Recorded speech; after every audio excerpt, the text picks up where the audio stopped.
Okay, so you're going to have to forgive my knee over there to the left. And what I'm going to do is I'm going to show you a little trick. Let me see if I can set this up just a little further. It's a little trick I learned today when I went to Foot Solutions, which is a shop that measures, let's see, it was how your foot wants to see the ground and how your foot sees the ground, and then they figure out what kind of insoles you need, and then they help you figure out what kind of shoes you need, which was a very cool experience. And I have a new pair of Brooks today, and Amanda was super helpful. And she taught me this cool thing called the runner's loop that I'd never heard of. And then I'm going to combine that with something else that I know from the guy who did my orthotics. And that's about how to tie him around your ankle. So what the deal for me is that I'm actually probably about a size 8.5, and I don't like my toes to be squished.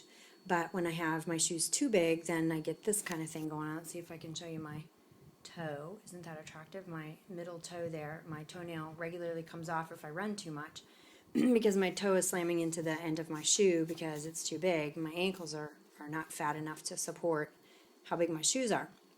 So to keep my ankles in, you guys may already know this, but what you basically do is you get down to sort of the end of the run here, and I have 2 loops left, which I don't know if you can see them. They're right here and right here. And so then what you do is on the final one, you do in here, and instead of coming across, you go back through this other one right here, and you sort of make a loop. And of course my foot isn't in there, so couldn't manage to get the camera and my foot into the shoe well. So here's this one goes in, and this one goes through.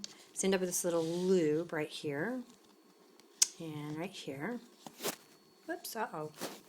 It's not exactly what we wanted to happen.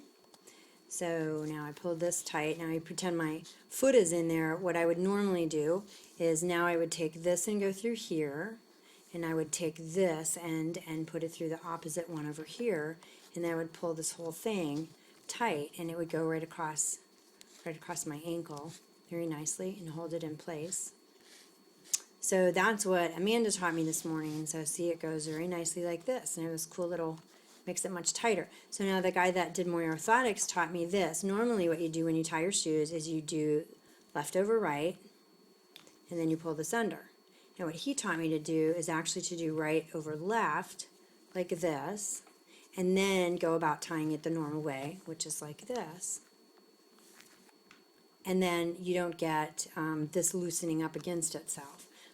And you know, I know some people also do, you could also do, I know some people do like this, where they put the 2 loops together and then pull it through. But in any case, it's still, the first step is really the one that's different, and that is instead of putting left over right, you put right over left. And so there you have it. And now my shoes are going to stay nice and secure on my ankles so that my toenails will not get damaged. And I have 1 month left to get ready for the half marathon that I'm running in San Antonio with my Spark Buddies.